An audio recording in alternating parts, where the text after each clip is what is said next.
Doamnelor, domnișoarelor, domnilor, bună seara! Bine ați venit la această întâlnire din cadrul la Nordic Festival cu scriitorul suedez Alex Schulman, care va fi în dialog cu Marius Chivu.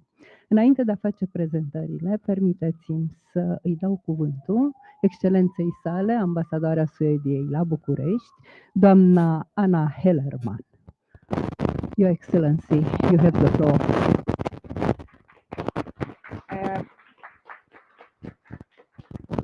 Mulțumesc, Denisa. Bună seara, bine ați venit. Eu sunt Anna, ambasadorul Suediei la București. Îmi pare bine să vă cunosc. And now over to English. It is a great pleasure for me to be here today and welcome Swedish author Alexander Schulman. As Denisa said, this is part of a Nordic Festival where we have, in addition to literature, we also have films and debates about interesting topics. So please check out the website. There are still things to do tonight and also tomorrow. So some words for me before handing over to Marius and Alexander.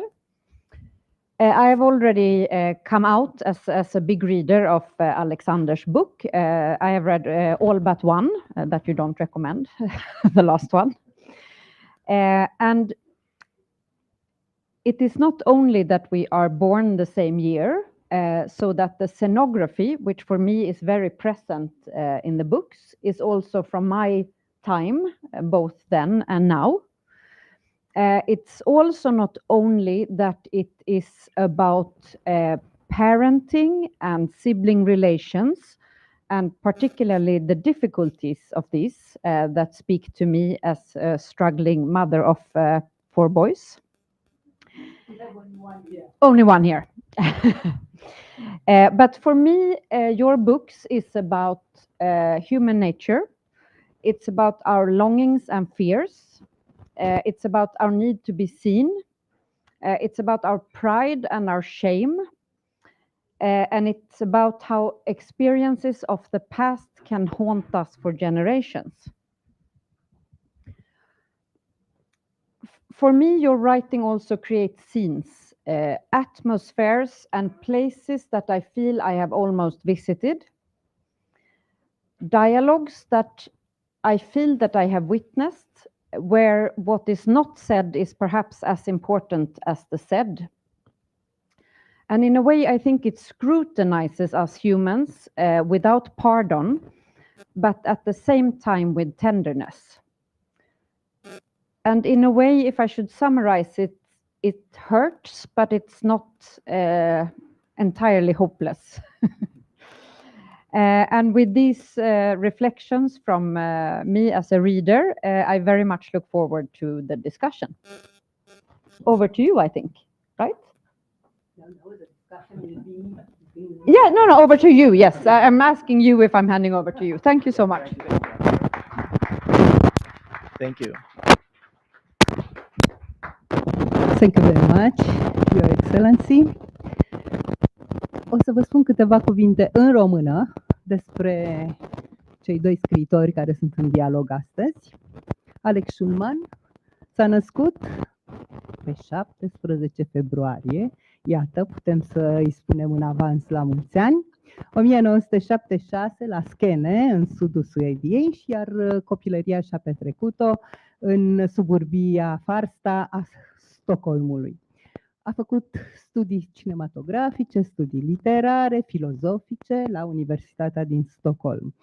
A urmat o carieră strălucită ca jurnalist, ca producător și crainic TV și de radio, ca blogger și, în primul rând, ca scriitor. Din 2012, el conduce cel mai popular podcast săptămânal din Suedia, împreună cu un prieten, Alex Schulman, și multă lume îl cunoaște cu o altă fațetă, fațeta lui Janus, care este foarte populară, foarte carismatică și este fațeta acestui podcast. În același timp, Alex Schulman este un reputat scriitor tradus în 33 de țări. A debutat în 2009 cu un roman autobiografic, Grăbește-te să iubești, care este dedicat tatălui său, care la rândul său a fost un important producător de TV și jurnalist, desigur. Au urmat alte 2 romane autobiografice, unul dedicat soției sale, Grăbește-te să fii cu ea, și un alt roman care a avut un mare succes pentru că la Târgul de Carte de la Göteborg a fost aleasă Cartea Anului în 2017. E vorba despre romanul Uită-mă, romanul care tratează despre relația tensionată pe care Alex a avut-o cu mama sa. Tot un roman autobiografic a urmat în 2018, Ardem toate scrisorile. Din 2020, Alex Schulman scrie pură ficțiune. Și sunt cele 2 cărți pe care le-am tradus în limba română, în colecția Raftul de Misei. Este vorba despre Supraviețuitorii, carte tradusă în 33 de țări, care a fost finalistă la premiul literar al celui mai popular ziar din Suedia, Svenska Dagbladet, și la premiul Ad Libris. După acest roman, care, iată, l-a propulsat dintr-o dată pe scena internațională și în 33 de țări, este o mare performanță.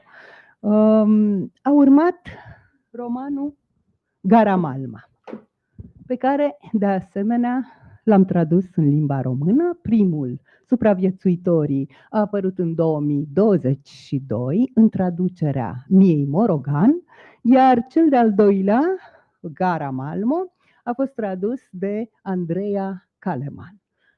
Ambele romane sunt bestselleruri nu numai în Suedia, ci și în multe țări. Ele tratează despre disfuncționalitățile din familie, despre traume din copilărie, care se perpetuează de-a lungul generațiilor și mai ales despre felul în care copiii, în momentul în care ajung adulți, reușesc într-un fel sau altul, sau nu reușesc, să se debaraseze de aceste traume. Alături de Alex Schulman, care în momentul de față a terminat un nou roman pe care și-l va lansa în august anul acesta și pe care sper ca la anul să-l avem în limba română și a promis că de data asta va veni la lansare, se află Marius Chivu. Marius Chivu, care vă e bine cunoscut. Marius Chivu este scriitor, este editor, traducător, absolvent al Facultății de Litere al Universității din București.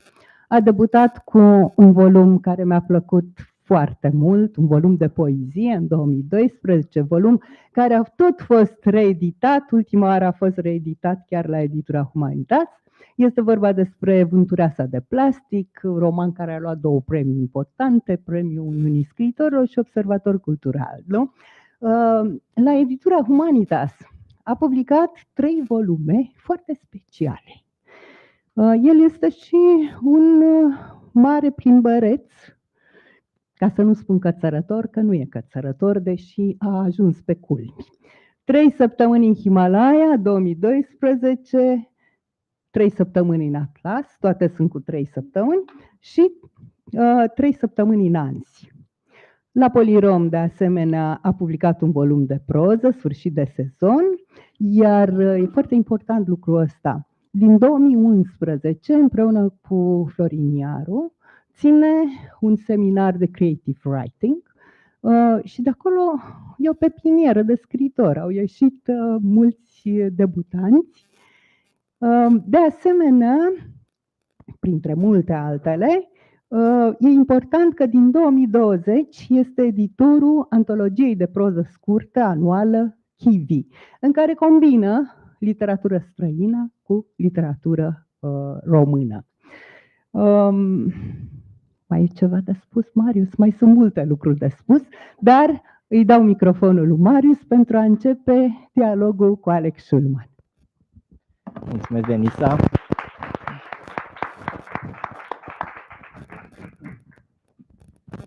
Hello, Alex. Hello. How are you? Very good. Your first day in Romania with the first snowing here.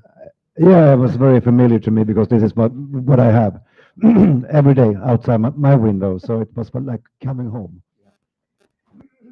I was so interested by this language because I didn't understand so much. But when she spoke about you, she said over and over again, premium importante. What does it mean? There's only two. No. There's only No, two. no, she said it like 5 times. So what does it mean? Well, I'm quite a good writer here, but also, Wow, you're bragging. not in Japan, but have you been translated in Japan? No, no. Well, Yeah, okay. what can you do? Well, it's not a competition. Dear Alex, you grew up in a family where both of your parents worked in television. Your mother was hostess of a TV show. Yeah. But I find it really interesting that your grandfathers and grandmothers and uncles and aunts, they were scientists. Some of them awarded with Nobel Prize for chemistry or medicine. Some of them were also authors. And I was thinking to begin our conversation asking you, what was your first dream as a child? To work in television, to become a television star, or maybe trying to write books? Because both of these careers were already happening in your family. Yeah, I understand. No, but I remember when I went to my father. My father was a TV producer. So the TV producers of the 70s, they were standing like in a control room with these screens, like 10 screens, and then I accompanied him once. So I went there to see how it was when he was working. So he was standing there in the middle of the room with those screens, with these people everywhere, and then he was saying like, camera 1, now, camera 3. Now it seems so boring. I mean, what was that? There was no job. I thought, and then I went to my grandfather's house, and I think he had 15,000 books in his bookshelves. So coming to his house was like a place of mystery and magic. And my grandfather was a crazy man, choleric, and I mean he was batshit crazy, but he was a book reader and a book lover. And he was the only person who wanted to read the things that I wrote. My mother and father wasn't very interested in that. They wanted me to be a sports athletic. My father had a dream of me being what's the word when you're as a friidrott, athletic. When you know the sport when you run and you do high jump and you do pole vault and you do javelin, all these kind of sports. So my dad always said, you're going to be in the Olympics, son, and I didn't want to be in the Olympics. I wanted to, write and to read. So every time that I wrote something, I sent it by email to my grandfather. He was a writer.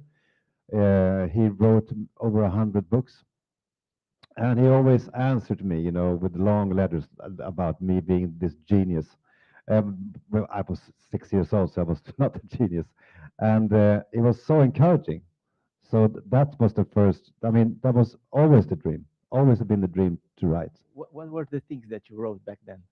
Well, I wrote short stories. I still have some of them left because when my grandfather died, he had saved them, so I got them back.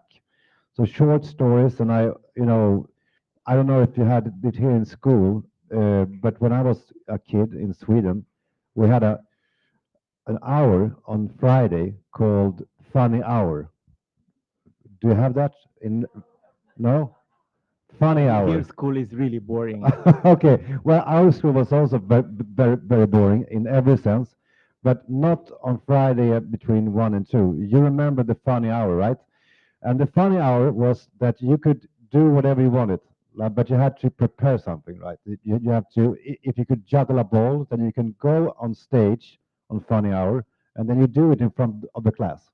So every Friday I wrote a short story, and I read it, to the class, because I knew that, because I had so much problems with getting friends, being a social person. It was very hard for me, and I was also 1 year younger than everyone else, and I was a bit bullied, and I felt outside. And I remember, maybe the whole of the school, my youth was always me standing outside something, watching people doing things together.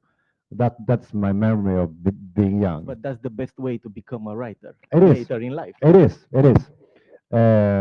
And on the funny hour, I could, I could write my stories, and I could see that I was, I could see that they listened to me. I mean, they never listened to me, but when it was funny hour, and I read to them, it was silent. So I felt that I have no strength as a person, but this is like a superpower. I can spellbound them in a way. So I realized that this is my only shot of getting somewhere. Or yeah. But even though you started writing at a very young age, you had difficulties in publishing your first book. I remember you got rejected several times. Yes. What was happening?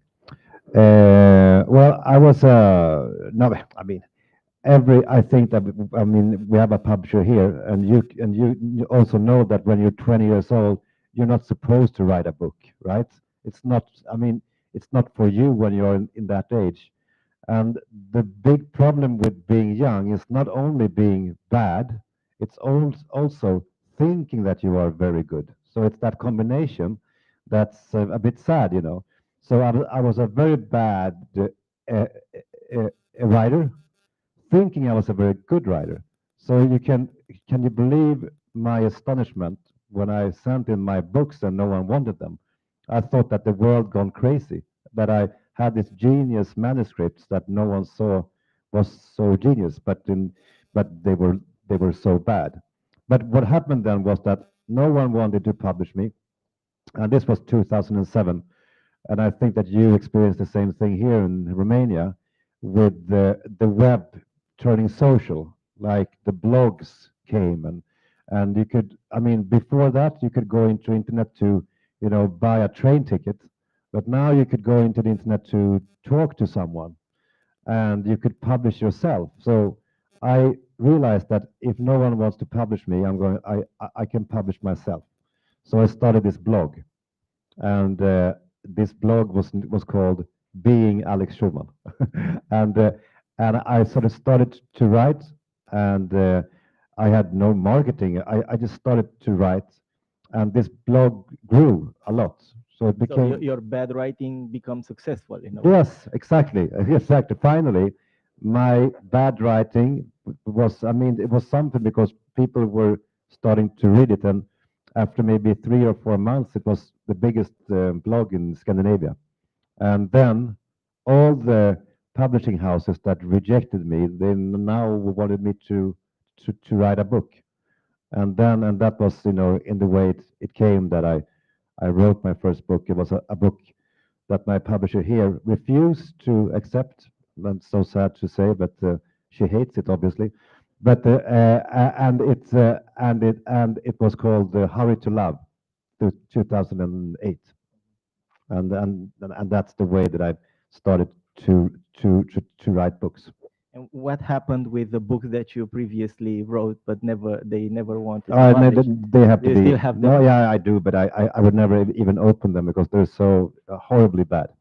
I can assure you. And how is your writing right now? My writing I'm not kidding. You mean the quality of it? Yes. How do you see yourself? No, but I mean, I think, to be honest, that, I mean, some people always say, in order to write, you have to read, right? But I'm pretty convinced that I mean, in order to write, you have to write. So I did write, and I think that this blog that I made maybe 5 big texts a day for 3 years. I published so much, so I just kept on, writing and writing and writing and learning and learning and learning, and finally, I think that I learned, some ways of telling a story, and it's also an obsession that I have. How can I make this story as good as possible? I think about it that maybe 5 hours a day. Why is that such a good story, and why is that's such a bad story? So it's like the story of my life is to finding the great story. But if I am a good author, I mean, if I write good text, it mainly has to do with one thing. I think I realize that now. Just the last year, I never give up. I write a chapter, and then I rewrite it, and then I rewrite it, and then I rewrite it. And I think that every chapter that I write, I rewrite it maybe 150 times. I never quit. And it's crazy. And my wife says that, I mean, this is so dark. She says, you're such a dark person, and this is so sick and twisted what you're doing when I rewrite the chapter for the 150 times.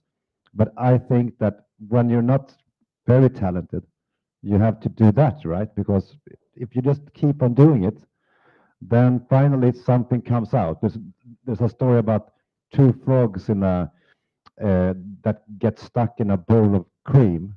Have you heard it? No. Okay, 2 frogs is stuck in a bowl of cream, and they're like, oh, we're fucked. How can we get out of this bowl of cream? And the first frog gives up.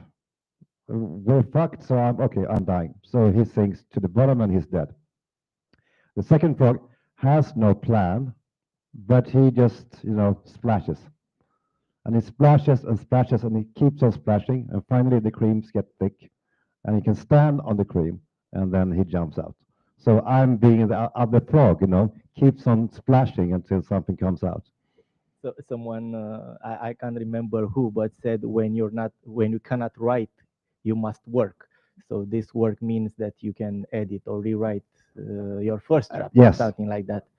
Alex, your 2 novels translated so far in Romanian has some similarities. The first one, The Survivors, it's a book of brothers, actually, 2 brothers, while Malma railway station is a book of sisters. Yeah. Both of the books deals with unhappy childhood, with traumatic childhood, death, mutilation, parent separation.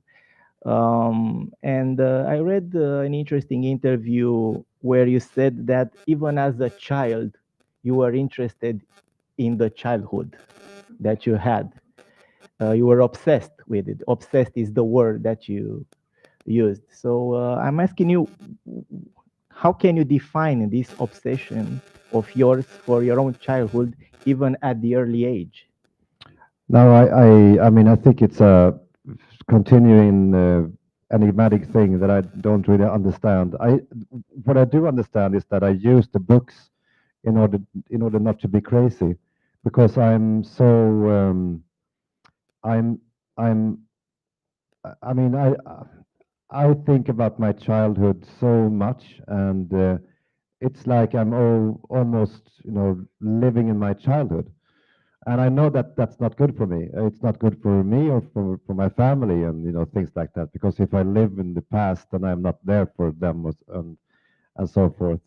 I remember a couple of years ago when I suddenly remembered my old car that we had when I was a kid, a Volvo, a Volvo 245 GLT, and I just had this memory of it, and I remember the plates HXD 962, and I thought to myself, maybe that car still exists. So I went to the computer and I looked it up. In this, in Sweden we have this. You can just press in the plates numbers and you can find if the car is still in use, and it was. So this old car that I had 30 years ago was still somewhere in Sweden. So I called the owner and I said, "Do you have this blue Volvo?" Yes, I have it, but it doesn't work. It's in my garage. I'm going to throw it away. Well, can I buy it from you? And he said, yes, sure. I mean, of course, you have to come here. And then I said to my wife, I'm going to see my old car. I'm going to go on a car trip for 7 hours to the north of Sweden. And I just saw her face that she was like, this is so dark, what's happening right now? And I went into my car and I traveled across Sweden and I, knocked on the door and I had this pulse, I'm going to see my car, my old car. And then this man opens and then he said, yeah, I'm going to show the car. And then I saw it, it was the same car. And I even saw, it was the craziest thing. In the back seat, there was a gum stuck in the seat, and I remember my father being so angry with me when I did that. And I crawled into the seat and I started to scratch on the gum, and then I could smell 1983, the strawberry smell was still there when I scratched the gum. And I cried and I said to this man, I have to buy this car. Yeah, but it's rubbish, but sure. So I gave him a price and he said, fine. And then I called to my wife and I said, I found the car. I'm going to buy it. And then she said, this has to stop.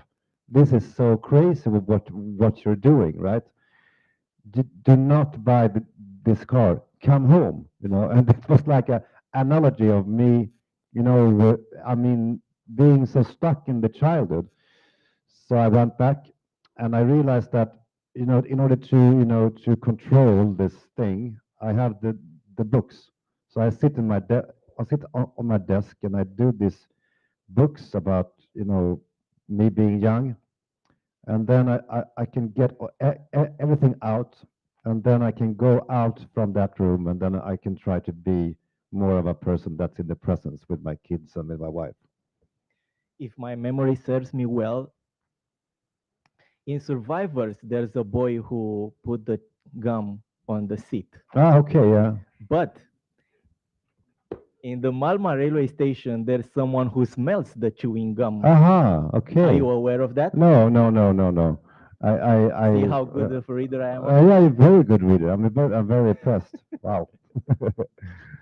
Well, continuing this conversation on the same topic, you somehow are the wet dream of that kind of the readers that always ask the writer, what is autobiographical in your book? Because all of your books are one way or another, more or less, autobiographical. Even the three brothers in the Survivors, maybe the story is based on you and your two brothers. Yes. What are you looking for writing such autobiographical novels? One after another. I'm not really looking for. I mean, yeah, it always starts with a memory. In Mama Station, it starts with a memory of me when I'm 7 years old. I'm lying in bed. I'm trying to sleep, and I can hear my parents talking in the kitchen, and they obviously have decided to get a divorce. I realized by their conversation, and they are now dividing the kids among them, because I don't know how you do it in Romania, but in Sweden in the 70s and 80s, that was how you did it. Now in modern Sweden, we have 1 week the kids are at the mom, and the other week you change, right? But in the 80s, you just divided the kids among parents was crazy. You pick your favorite, Yeah. actually. Exactly.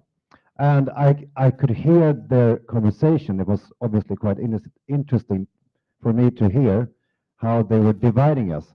And I realized that no one really wanted me. They were trying to, push me away, to the other one.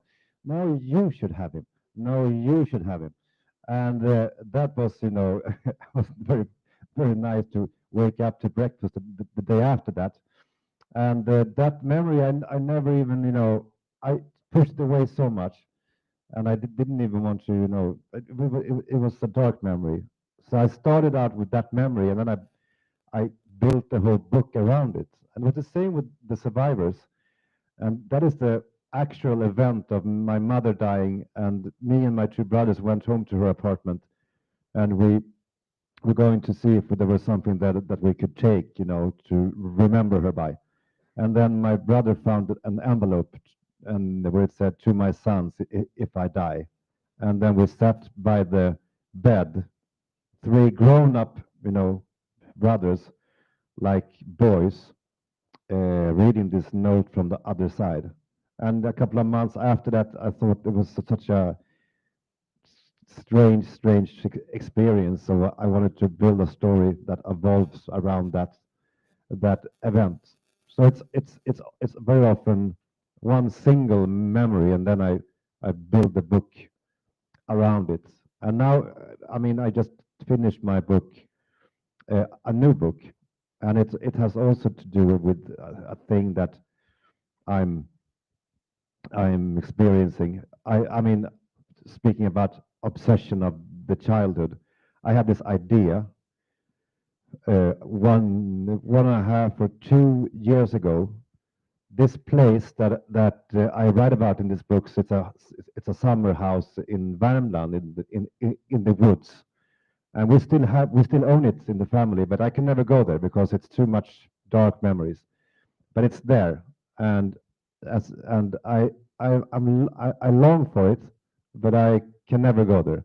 I've been there twice for the last 20 years, when my mother died and when my father died. And otherwise, I just can't go. But I think about that place so much. So I called this artist, and I said, could we make a model of this house? And she said, yes, it's going to cost you, and it's going to take a half a year, because I imagine that you want it precisely as it looked. And I said, yes, it has to be stone by stone, tree by tree. Everything has to be exactly as it is in the reality. So we started this project of me sending pictures, and we talked so much, and she worked. And finally, one day, this model that was maybe 2 meters wide and 2 meters deep came on a delivery home to us. And you can imagine the face of my wife when I said, we're going to have this in the kitchen. And she said, no, we're not going to have this in the kitchen. So I put it up in my study. Where you keep the car. Exactly where I kept the car.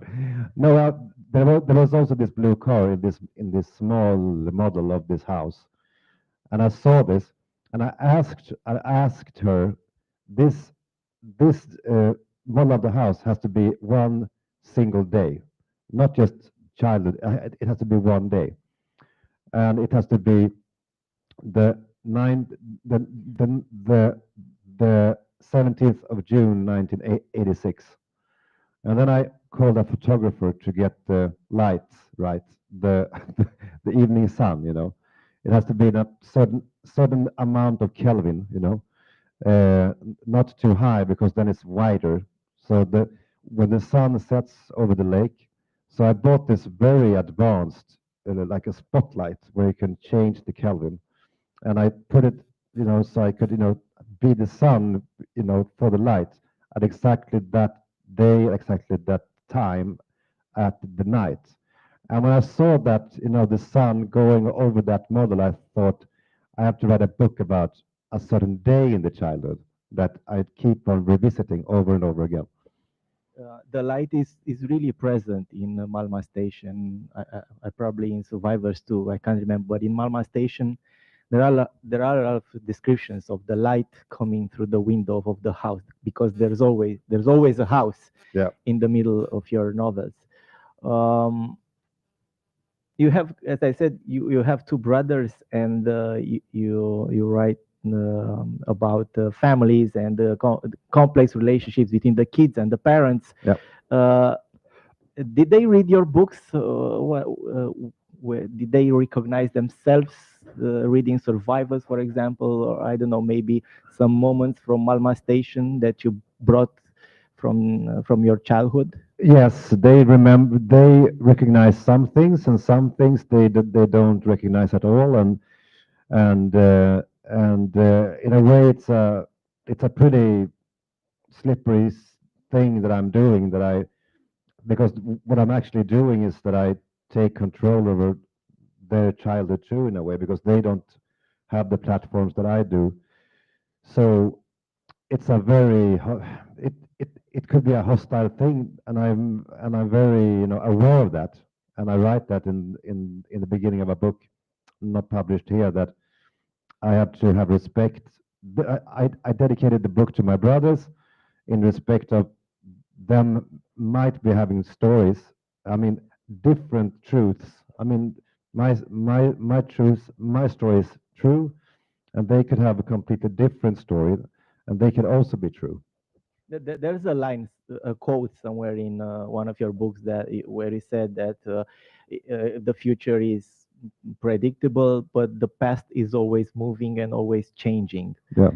And I imagine this was one of the reasons that at some point in your life you started doing some therapy. If you want to tell us how this affected or influenced your work, how are you as a writer after you did some long sessions of therapy?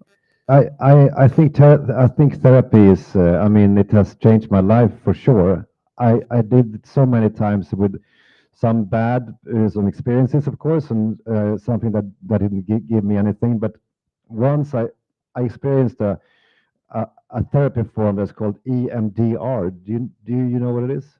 I know because I read something that Yeah, you okay. said in an interview, Yeah. but Have you heard about it? EMDR. Some of you have. It's like a half hypnotic therapy where you go back to your childhood while your therapist is doing like this, in front of you, and you have to like follow the fingers, and then when he's done, he says, "Okay, give me a memory." Okay, and when I did this, it was crazy because the thing is that you discover new memories that you didn't know that you had. And I had a memory from when I was 3 years old, when I was it was a Sunday or a Saturday, and my parents were lying in bed, and they shouted to me, "Come in here, we want a kiss. Give us a kiss." And I ran into the room, and I jumped up in the bed, and I kissed my dad, and then I kissed my mother. And when I kissed my mother, after that, I did like this. And then my dad confronted me and said, "Do you think it's disgusting to kiss us?" And I was so ashamed. I mean, it's nothing, but still, for a kid being blamed in that way, it suddenly emerged. And finally, you go in that EMDR, and you go step by step, and I mean, the plan is that you reach your inner trauma, your number one trauma. And for me, it was a memory that I didn't know existed. I was maybe 5 or 6 years old, in the back of the car with my brother, and my dad and mother in the front of the car, and my dad saying, "If you don't stop shouting, I'm going to throw you out of the car." And I think that we kept on fighting, because eventually my dad stopped the car very harshly, and then he went out, and he opened the door on my side, and he pulled me out, and he carried me like a bag of potato out from the car, out in a field. It was winter, and he threw me down in this field, and then he went back to the car, and I knew that if he leaves me, I'm going to die here. So it was a matter of life and death. I ran back to the car, and then I got in, and then I saw how my father went out again, opened my door again, pulled me out and carried me, and then went out on the field again, and he threw me down. And now when I fell in a bad way. I hurt myself, so I couldn't get up. So I was just lying there, seeing my father go to the car, and then he went into the car. He shut the door, and then he left. So he was gone. So I was lying there, in a t-shirt, knowing that I'm going to die. And it was like, what was logical that I was going to die, because I am worthless. I have no value. No one loves me. And when this memory came to me, I was just crying and crying. Like I was crying for an hour. And when I came back the next week, the therapist said, "We're going to go back to the field." And I was like, shit, okay. And then we did, and we went back to that field over and over again for maybe 35 weeks or something, 30 weeks. And talking about every step of that trip, how the earth felt, how the sun was standing, what was happening, over and over and over again, just in the same way that I now write my books. I write and write and rewrite and rewrite. And finally, and that's the whole thing with this therapy, and also with the writing, that when you go through something a number of times, it's not as charged for you as it was in the beginning. And the last session that we had, he said, I don't think that the field is a good place for the small Alex to be in. So I think that we need to take him from there, to take him here to this room. Can you do that? And then I said yes. And then the therapist said, "Is he here now?" "Yeah, he's here." "Where is he?" "He's sitting in the sofa over there," I said, and I pointed to the corner of the room. And then he said, Don't you think that he's a bit scared? Would you mind to have him in your lap?" and I took him to my lap, this small boy, that was me. And then the therapist leaned forward not to me, but to the boy, and said to the boy in my lap, you are not worthless, you're valuable. You are." It's still, I can't even recall, because it's so crazy what happened, that he said that you are worthy of love. And then that was the last session that we had. And when I now think about the fields, obviously it's still a dark memory for me, but it's not nearly as dark as it was. So this whole thing of using the therapy in order to relive your trauma over and over again, that's exactly what I'm doing in my books. And there is also one thing connected to this, I guess, the way that you tell your stories backwards, the same as this process of therapy works. You have to reach the last page of the novel to understand what is the original trauma, what is the genesis of the story. So both of your books, Malma Station and Survivors, have the same backwards kind of storytelling. And I want you to tell us, how did you reach this formula that really serves your stories? Yeah, no, but it's everyone that works with ideas, it's so hard to know when an idea comes, and if you could take it.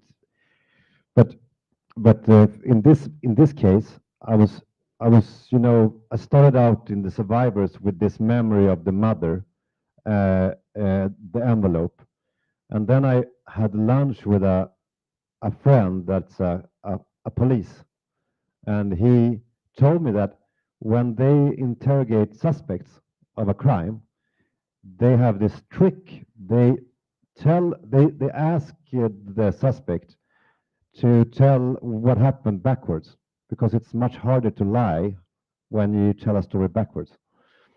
And I was so intrigued by that. I thought it was, I mean, and I was like, wow, backwards. That's I mean, and that was just the ignition of it. But And at that time, did you see the movie that Christopher Nolan made? yes, of course, Memento with Guy Pearce. Yes, I saw that, and I had also seen a Seinfeld episode that was told backwards. I mean, one of the last Seinfeld episodes was told backwards, and also a Harold Pinter play that I saw. I don't remember the name. An infidelity drama that I loved that was also backwards. So I know that, I mean, I'm not the first in the storytelling world that is telling something backwards, but I always loved those, you know, those tricks. I I love them because in this case, when you tell the story backwards, it's like you ask the reader To stay with you till the end. exactly, you have to. So it's like you're asking them to puzzle, you know, make the puzzle yourself. So it's like a storytelling trick, you can say. But it also can be a lot of frustrating because you don't know what's happening for most of the book that you read. Yeah. So you have to have discipline Yeah. and patience. Yeah. Uh, um, you wrote a book in an attempt to reconcile with your alcoholic mother, but that book came after your mother passed away. That was just a coincidence, or you managed the things in order for her not to read the book? Yes, I could never have done that book when she was alive. She was very unkeen of talking about things that happened when we were kids. I mean, we went to the summer house and picked her up there when she was very drunk, and we finally convinced her to go into rehab, and she was sober. So for the last 2 years, you know, of her life, she was sober. And every time that I tried to talk to her about things that happened in the past, she would never open that door. So it was like it was like talking to a wall. So you can say that this book that I wrote about her was, in a way, me talking to her against her will. Since you are and still are since you are since forever concerned and interested in your childhood, and I'm thinking about you also have 3 boys. Yeah, no, I have one boy and One boy 2 girls. and 2 girls. Mhm. How much how fear do you have regarding their future, because they are not reading books like you did when you were a kid, and obviously books saved your life, Yeah. and they are always connected with with their phones and stuff like that, and in their minds. Do you worry about their childhood as you are right now about yours? Well, I worry about them constantly, but I don't know if I mean, I don't know what is me being an old man, just, you know, thinking about how much better things were in the past and how much is real. But I mean, of course, I remember that when I went to school, I lived outside Stockholm, and it was a 1 kilometer walk. I remember that I had these books and I read them as a walking like this. In the same, I mean, walking to school like this. So books for me saved me, that because they presented a world to me that was like a, a shelter from the real world. My kids, they don't, maybe they don't really need that shelter, because I'm trying not to be a monster, but what they're missing is the few. I mean, because I mean, I think that you also remember it, and everyone here remembers sometimes in the childhood when books. I mean, when books throws you away. I mean, when books are so insanely good that it's like the best thing you can ever experience. I will never forget when I read Mio Min Mio It's Astrid Lindgren. Do you know Astrid Lindgren? Swedish Yes. child books. Do you have them here also? Yeah, the people. So, Okay, so that's fantastic. Okay, and what is Mio Mi Mio in Romanian? Does anyone know? Okay, well, Mio Mi Mio starts with this boy. That's, I mean, his father is gone, supposedly a drunk, and his mother is dead, and he lives with his, how do you say it? This persons that takes care of boys that has no parents, and they are very mean. And one day they say to him, go to the store and buy a sandwich to us. And he goes to the store, and on the way to the store, he passes by this tobacco store where a lady called Tant Lundin is standing, and she's very kind. And she's like, come here. Can you help me with something? Can you post this postcard for me in the box? And this boy says, sure. And I also want to give you this apple. It's a nice red apple.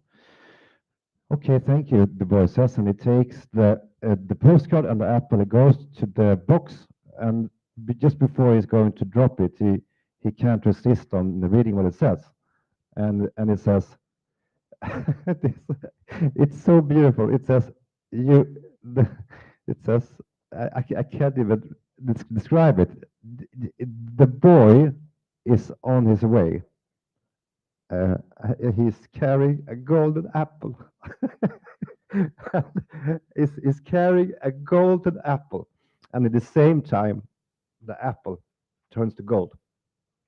And he realized that he is chosen, and he is going to go on a long trip, and he goes to a country called, what's it called? Landet i fjärran, the country far, far away, where there's a king, and that king is his father. So he was not a drunk. And if this book is not, it should be trusted, because it's one of the best books in the world.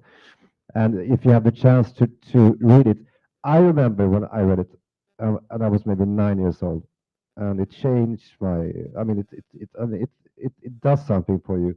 It does something for you for the rest of your life. And the fact that my kids don't get that, that's I mean, it horrifies me. Dear Alex, I also have a literary podcast here, and at the end of every conversation that I have with Romanian but also foreign authors, I have a set of standard questions, and if you agree, I want to ask you the same questions. They are different, and there are some imaginary games, as you can see. Probably you already asked the first question in this list, that is regarding the book of your childhood. Would you say this Astrid Lindgren? Yes, because I'm so thinking about how could I cry when I recall a child book, but so I can't say any other book than that one, obviously. Mio Mi Mio.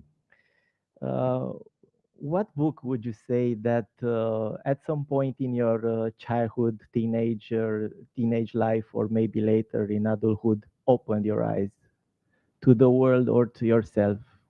It's your choice. Well, I can't. Do I have to pick one? Because it's like different times. But okay. Pick two. Let's say. Okay, so one of the Enid Blyton books. Do you remember them? No.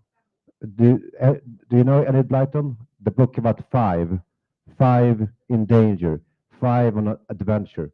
No, it's not big here. It's like it built us as human beings when we were kids. And one of those books, because that was the first book that I read that was about. It was about boys and girls, almost being adults. So it was they took the first step away from their parents, and I was like, could you do that? That's crazy. And could I do that? So that was very strong for me. And then this period of my life when I was a bit older, maybe 11, and I started to read Stephen King, and those crazy crazy summers, because those books was like this thick. You remember them? But they never ended, and I was so happy when I've done 200 pages, and I knew that I had 600 left. This book will never end, and the summer is infinite, it was crazy. Those books was, it was a book called It. It was also a movie, a famous movie with Bill Skarsgård, the Swedish actor. So the Stephen King period was also very defining for me. Name a classic book that you never read. Well, there's so many, but let's see. Well, on the what's it called in English? On the Hunt for a Time That's Escaped, or the Marcel Proust. Yes. À la recherche du temps perdu. Okay. Oh, good. So many. None of the books. I tried. Uh-huh. I also, because it's a long book. Yeah. But I thought to myself, I'm going to do it this summer, and then I thought I'm going to do it next summer, and then next summer after that, and then I thought, well, maybe I need some help here. So I started to read a book called To Read Proust by a Swedish author called Olof Lagercrantz, and I couldn't even get through that book. So then I thought, well, maybe I should just, But speaking of big books, autobiographical big books, did you read Knausgaard's books? Yes, of course. Yes. Of course. Yeah, no. I mean, he's a neighbor to us. He's Norwegian, and he's like, I read them several times actually. He's a big idol to me. I really, really admire almost everything he does. Did you meet him? No, I emailed him with no answer. Yeah. I emailed him so many times. Typically. Yes, it's crazy. I've written so many emails to him, and it's like almost strange that he didn't. Maybe you should write a book. Yeah, about it. everything, Yeah. What recent book you would take it with you on a hypothetical deserted island? A recent book that I read. Well, I read so much Swedish books, but let's see. Well, no, but it's so boring because you don't know. But I actually read Damon Galgut. All right, The Promise. The Promise. Mhm. And for me, that book was so. Being a writer, you're always, when you read a book that you know that you can never do this as good as he did, then you feel a big sorrow going through you, and some hate and jealousy, but you also feel, the deepest joy of, to read something that good, that skillful, that he made in that book. It's that you don't experience so many times in your life. In which book you would love to live for a while? Live? Mm-hmm. Well, in the Gabriel Garcia Marquez 100 Years of Solitude, in that world, in the village of Macondo, when the gypsy, I have forgotten his name, the gypsy chief shows the boy eyes for the first time. That's in the first page. Yeah, exactly. He remembers. Yeah, that's also the first sentence. But it comes back. He comes every year with a big, block of ice, and the people in Macondo are. I would love to, to meet the Buendia family. What writer in the history you would invite for a drink, let's say in your model house that you have? Well, maybe.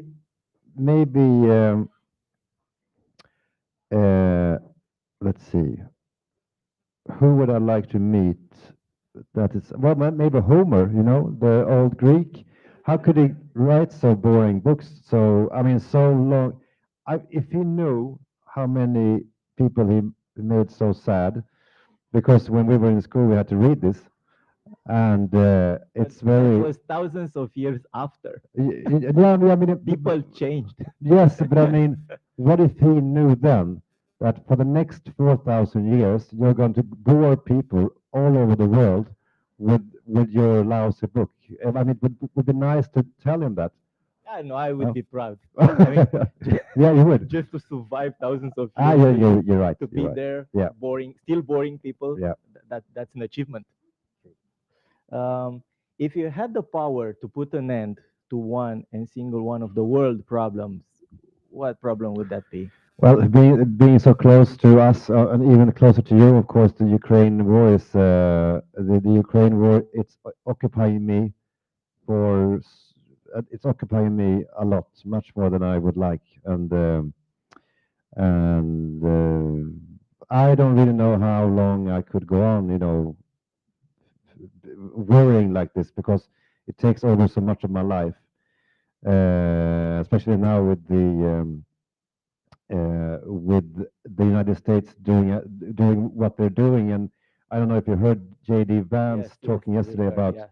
also talking about you, right? Yeah, we were a bad example. Yeah. Which is true somehow. I mean, I don't know the details, but I knew that I saw him lecturing Europe, and it was so sad to see. But so you're meaning that he was right, that you have been doing. that we have a weak democracy. Okay. Mm. But you'll put an end to the war. You would say Yes. you just put an end, or you just kill Putin. No, I mean, is that really this? I mean, wouldn't it come some new Putin? I mean, it's unsolvable, maybe. So for the last questions, there is a personal one. I thought of this only for you. In 2 days, you'll be 49 years old. What is your secret wish for yourself at this point in your life? Well, the secret wish, and I can never do it but I had this friend. His name is Fredrik Wikingsson, and he made this film, a documentary, and he said to me, I'm going to Sydney in 2 days. I was like, wow, what are you going to do there? I'm going to go there to write. Okay, so but what about your family? Oh, well, fuck them. Okay, so then he took a picture, and he took a picture from the airport, no, from the airplane. Now I'm going. And now he keeps on posting pictures, and he has this hotel room with view over the opera house. And it's like, it's almost killing me, I would love, that's my secret dream, because I would never tell it to my wife, to go away 2 weeks and just, but a secret dream for me has always been to drop responsibility, to drop everything, to just take a car and leave. And I mean, obviously come back, but just to forget about the kids and just leave and just think about myself. That's my secret dream, but I would never do it. But If any of you have questions for Alex, but be sure make it a small a question, and to be a small one. Just raise your hand. Yeah, there are several.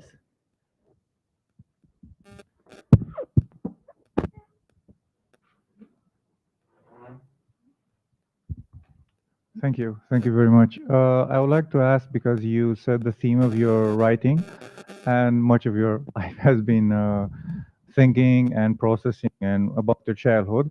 Have you ever thought about, and I'm curious, to go like, not necessarily like deeper, but like multi-generationally? Like, have you ever thought about, okay, how would my parent childhood, my grandparent childhood, like the Viking. the general, like this general like childhood, like before me, how was like the historical childhood? very good question. I did, but my publisher in Romania hated the book too, obviously, because it's not published. Yes, it was a movie, so you could see it actually. It's called "Burn All My Letters," and it's about my grandfather and grandmother, and the secret affair of my grandmother with a very public figure called Olof Lagercrantz. I wrote that book 2017, but I was thinking about going even further back.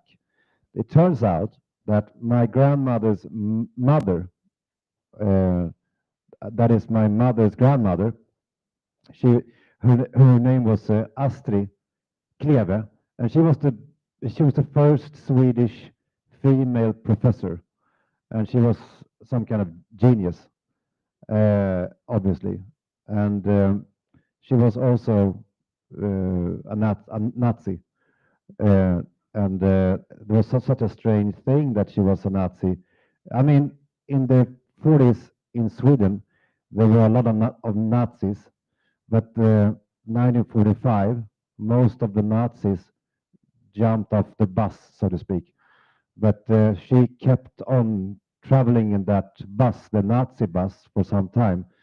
So when she died in 1968, she was still a Nazi, and I always wondered about her, you know, being such a clever person, a scientist, and a Nazi, and I never understood her, and I think that, I mean, I would love to, you know, go deep into her world and into her mind, and maybe also explain why her daughter, my grandmother, was such a complex person.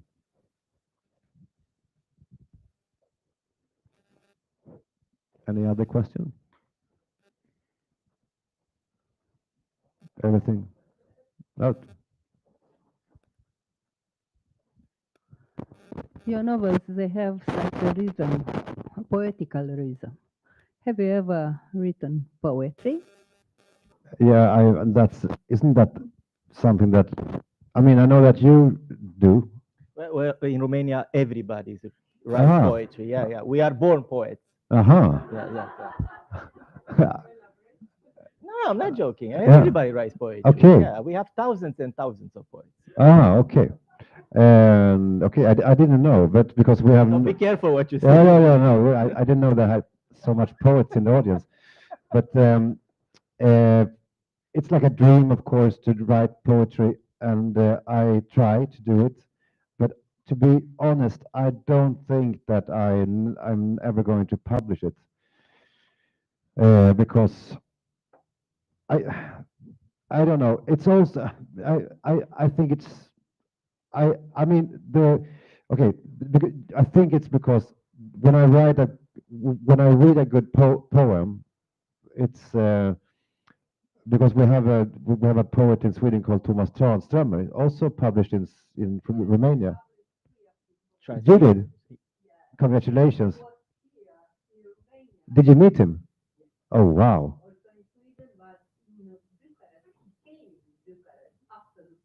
Okay. Yeah, exactly. Yeah.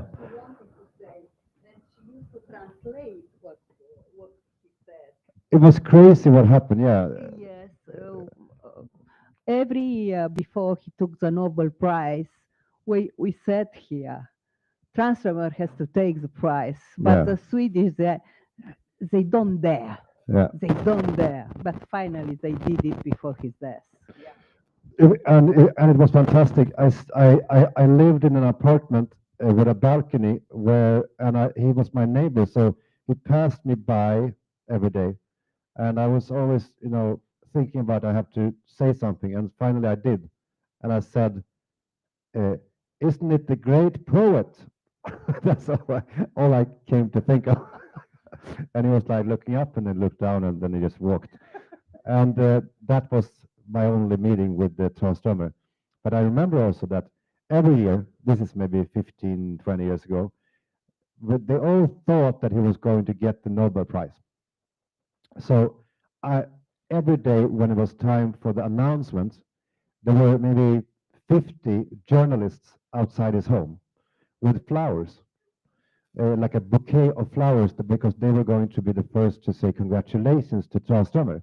And then they heard on the radio, and the prize goes to, well, Alice Munro, or I don't know. And then they all threw away the flowers in this big, you know, some jar that was outside his home. So every time I thought about him a lot when he went out the door and he saw all the thrown away flowers, that those were meant for me. And I didn't get the prize. So I used to take all the flowers. So every year around Nobel Prize announcement day, I took maybe like the more flowers that I could carry, and I took them home. So I had this, my whole home was filled of Thomas Tranströmer's flowers, you know, during the Nobel. So that was my beautiful memory with Tranströmer. And we're staying in the mirror thanking the Academy for giving. Exactly.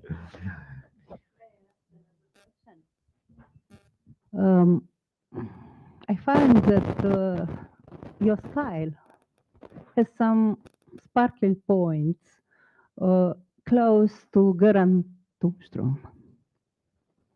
Wow. He was translated, in Romania, 3 of his books were translated. So, are you a little influenced by Göran Tumström? That's crazy because he was one early idol, actually such a big idol. So this book was originally named Sunne Station, and Sunne is the place where he writes his book, you know, his. And then my editor said that you can't, you know, touch that land of Tunström. So you have to change. So it's very nice. I mean, I'm very happy to hear, because I mean, to hear that it's the way I write is similar to Tunström is like the nicest thing that anyone ever said to me. So thank you. Thank you, Alex, for being here tonight with us. Thank you, the editor, who brought 2 of your books in Romanian, maybe more in the future. She promised me over lunch that she's going to buy my new book, right? Yes, the title is the 17th of June, 1986, and it's about a man.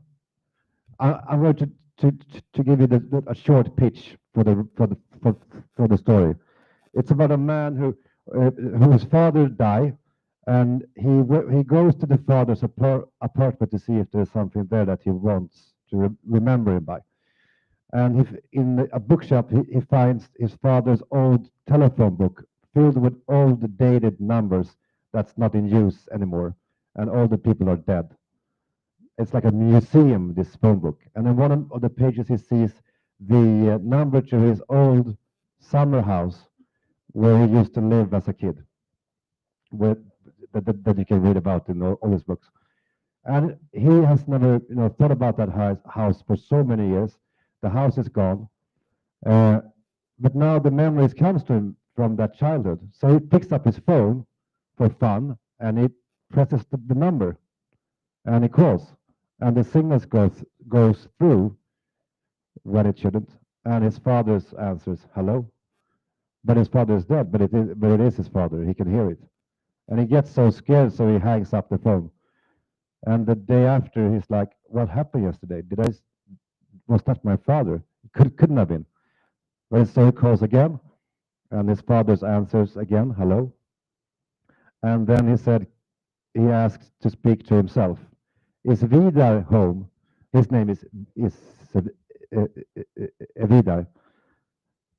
"Oh, yes, one moment, please," the father says, and he shouts out, "Vidar, you have a phone call." And this boy, himself as a boy, comes to the phone, and now he gets to speak to himself as a boy. But it's not a good call, because the boy, he can never explain to the boy who he is. So for the boy, he's just an old man, and he's out playing. So he wants to hang up. But now he realizes that he has a number to his childhood, and he gets obsessed, of course. I mean, he can call and call and call, and he can find out things about his childhood that he maybe didn't know. So after phoning for a couple of days, he realizes one important thing, because he realizes that when he calls again to his father doesn't remember that he called before. So he realizes that he calls to the same day. He calls to the 17th of June, 1986. So it's like a Groundhog Day, but in the childhood. So he calls all over and over again to the same day. And what happened that day? Of course, there's a trauma involved. Yes, because there was something terrible that happened that day that he doesn't know about, and finally, he digs into it, makes his phone calls during every minute of the day in order to find out, what really happened. Did you establish how the sun entered the windows of the house in that day? Yes, I know because I used the lamp, so I know exactly. Thank you, Alex.